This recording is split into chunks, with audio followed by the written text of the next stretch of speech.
Namastê, meus amigos. A gente está no início do curso de botânica aí no colégio e eu encontrei uma oportunidade bem interessante de, passeando por um fragmento aqui de Mata Atlântica, um mix na verdade de Mata Atlântica com Cerrado, apresentar para vocês alguns dos grupos que a gente vai acabar conversando sobre eles na sala de aula. Sempre que a gente faz uma trilha, sempre que a gente faz uma caminhada, principalmente abrigado assim, numa mata como essa, a gente se depara com esses organismos, só que a gente não consegue identificar quem são. Então eu já vou te mostrar alguns aqui bastante interessantes. Por exemplo, nas árvores no meu entorno aqui, vou te mostrar essa aqui, ó. A gente consegue enxergar várias dessas manchas assim, esbranquiçadas. Essa tem muitas dessas manchas esbranquiçadas. Aqui tem uma tonalidade um pouco mais esverdeada. Tem aqui uma formiga fazendo o seu trabalho aí de coleta. Afinal de contas, que manchas são essas, né? Que a gente encontra pelas árvores? Às vezes são manchas mais acinzentadas, às vezes mais esverdeadas, às vezes tem tons avermelhados, tons alaranjados. Aqui também dá para ver, ó. Bacana. Uma pergunta que me fazem muito é: a que reino pertence esse organismo? Muitas vezes sabem o nome. Líquen. E a que reino pertence o líquen, afinal de contas? Bem, na verdade o líquen ele não pertence a um único reino, até porque ele não é um único organismo. O líquen é uma associação. Na verdade o líquen é um belo de um casamento que deu muito certo. No líquen você tem associados uma alga, e é essa alga que dá coloração ao líquen com um fungo. Importante você entender que nessa associação entre alga e fungo há vantagens para ambos os lados, e depois que essa associação ela acontece, eles não se separam mais. Não se sabe na verdade quando foi que essa associação ela aconteceu.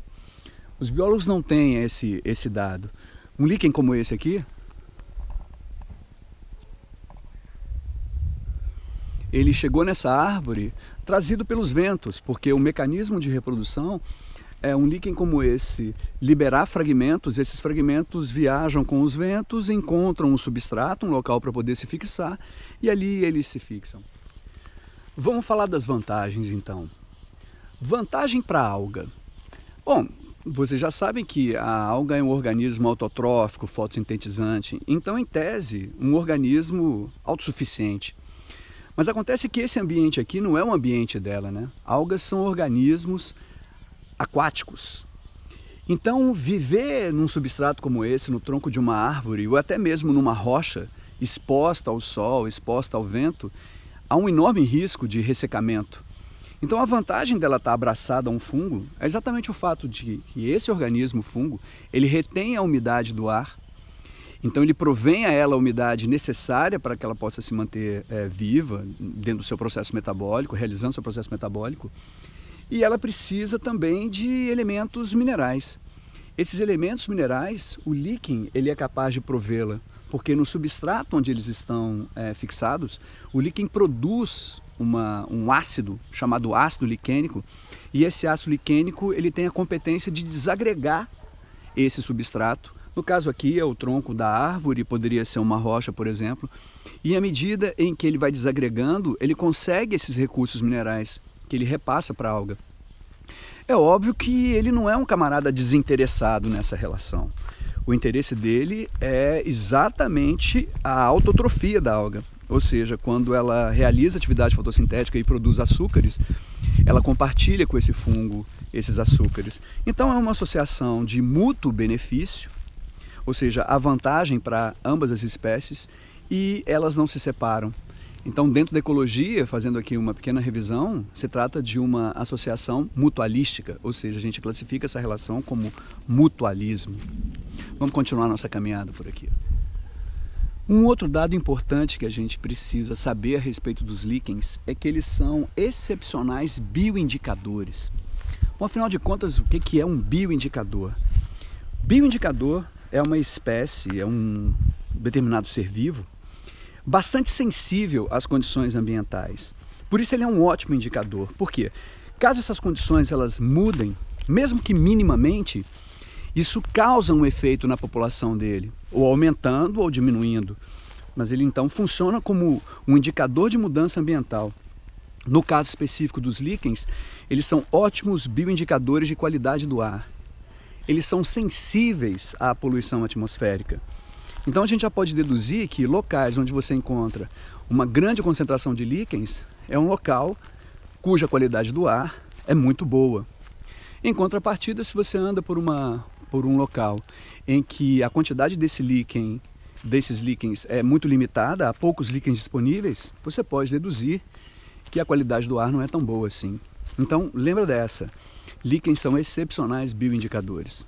E tem uma outra função ecológica também muito interessante, que eu te conto depois. Bom, como a proposta é conversar com vocês sobre aquilo que está bem próximo de mim e que eu posso te mostrar, foi por isso que eu fiz uma pausa lá em relação aos líquens, porque o assunto que eu quero abordar em relação aos líquens, eu preciso de uma certa condição ambiental que eu não tenho aqui no meu entorno. Então eu vou esperar a oportunidade dessa condição aparecer, que aí eu abordo o assunto. Mas tem uma coisa aqui muito interessante para poder te mostrar. Dentro do curso de botânica, você vai aprender que o primeiro grupo vegetal é denominado briófita, brion, musgo. Aliás, o principal representante são os musgos. E muita gente, quando eu falo, você já viu musgos e tal, não faz nem ideia do que se trata. Se estivesse caminhando por uma matinha dessa, ia ficar procurando musgo do tamanho de árvores, por exemplo, ou de arbustos. Mas eu vou te mostrar então, primeiro, e aí depois eu falo a respeito deles. Olha isso aqui, musgo, pra caramba, muitos. Lá vai.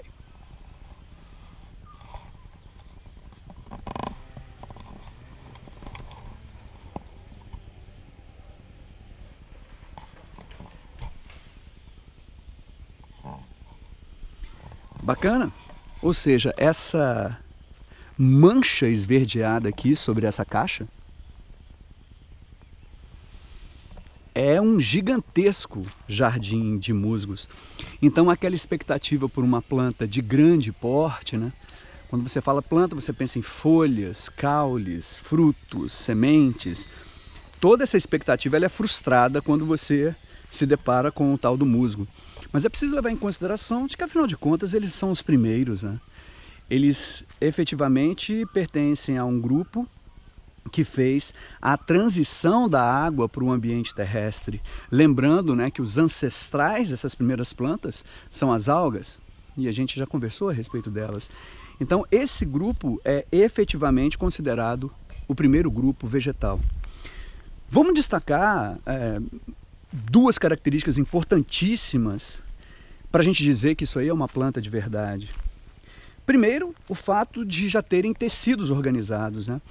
É preciso que você entenda que para viver assim, nessa condição, não sustentado pela água, que era o que acontecia com as algas, é preciso que você tenha, além, obviamente, da parede celular, que é um esqueleto, né, específico ali da célula, ou seja, já há uma certa estrutura de sustentação, que a alga também possuía.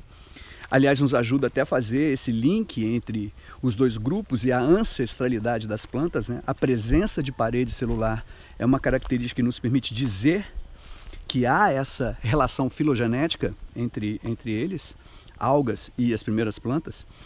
Essas aqui, para viver num ambiente como esse, precisam se sustentar, né? Precisam que o corpo tenha tecido de sustentação para que ele possa se erguer e captar a luz, né?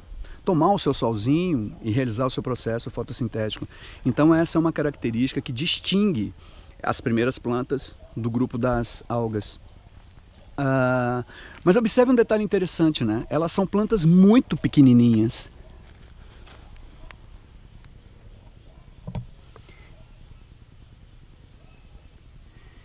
E, afinal de contas, por que são tão pequenas assim, né? Por que são tão baixinhas? Por uma razão óbvia. Elas não possuem vasos que conduzem seiva. São chamadas de plantas avasculares. E por não possuírem essas tubulações que são capazes de levar águas a grande distância, elas se limitam, elas ficam limitadas nesse tamanho, são apenas poucos centímetros de altura. Essas aqui então são muito pequenininhas, pode até ser que aqui eu encontre algumas maiores, mas essas são realmente minúsculas. Briófitas então se caracterizam por serem plantas de pequeno porte, porque não possuem vasos condutores de seiva, são chamadas de plantas avasculares. Tem uma outra questão também que vale a pena aqui abordar, em relação a essa diferença entre as algas e as plantas. Plantas como as briófitas, quando acontece o processo reprodutivo, o embrião que é formado, ele fica junto ao corpo do organismo que faz, a princípio, o papel de mãe. Então essa mãe, essa planta, ela segura esse embrião e nutre esse embrião durante um período da vida dele. Esse tipo de comportamento a gente não via nas algas. As algas, em alguns processos, as algas obviamente que originaram as plantas, ou seja, são algas mais complexas. Essas algas mais complexas, quando acontecia a fecundação, os embriões formados ficavam absolutamente por sua própria conta, na água, e tinham que desenvolver os seus processos de nutrição absolutamente independentes da mãe. Então aqui há uma característica muito interessante. Inclusive, plantas são chamadas de embriófitas, ou seja, os organismos que produzem embriões e que cuidam desses embriões por um determinado período. Isso não acontecia nas algas. Eu vou procurar musgos um pouco maiores, assim, um pouco mais desenvolvidos, para talvez até te mostrar algumas estruturas ligadas à reprodução deles. Acho que ali na frente eu tenho. Encontrei aqui nessa árvore, olha só.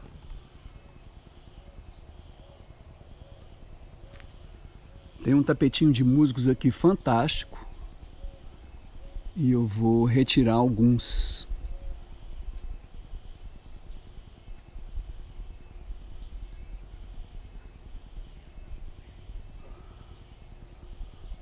Bom, retirei alguns aqui. Na sala de aula eu vou dar um pouco mais de detalhes sobre isso, mas aqui na minha mão você já está vendo estruturas reprodutivas assim muito interessantes. Uma delas é essa hastezinha, isso aqui ó, que eu estou trazendo para o lado de cá com esse meu dedo. Esse daqui é um indivíduo que a gente chama no ciclo reprodutivo das briófitas de gametófito, tem um gametófitozinho aqui. E em cima, deixa eu movimentar melhor aqui, em cima dos gametófitos, que são essas estruturinhas aqui na parte de baixo, em cima dos gametófitos vocês estão vendo aí uma espécie de um chifrinho assim de cor amarela. Olha, assim ficou mais fácil de ver. Não sei se a câmera consegue dar foco nisso, mas ficou mais fácil de ver agora. Essas estruturinhas aqui são chamadas de esporófitos. Então, a gente deu a sorte aqui de encontrar gametófito e esporófito, esporófito já desenvolvido. Detalhes desse ciclo reprodutivo eu vou dar em sala com vocês. Mas eu acho que foi, assim, a grande experiência agora foi poder enxergar essas estruturas que eu vou desenhar no quadro e agora você está vendo aqui na minha própria mão. Gametófitos e esporófitos. Gametófitos estão relacionados, como o próprio nome diz, com a produção de gametas, logo a parte sexuada do ciclo, e os esporófitos responsáveis pela produção de esporos. Essa produção de esporos não demanda sexo, ela se dá de forma assexuada. Mas fica tranquilo que esses detalhes eu dou em sala.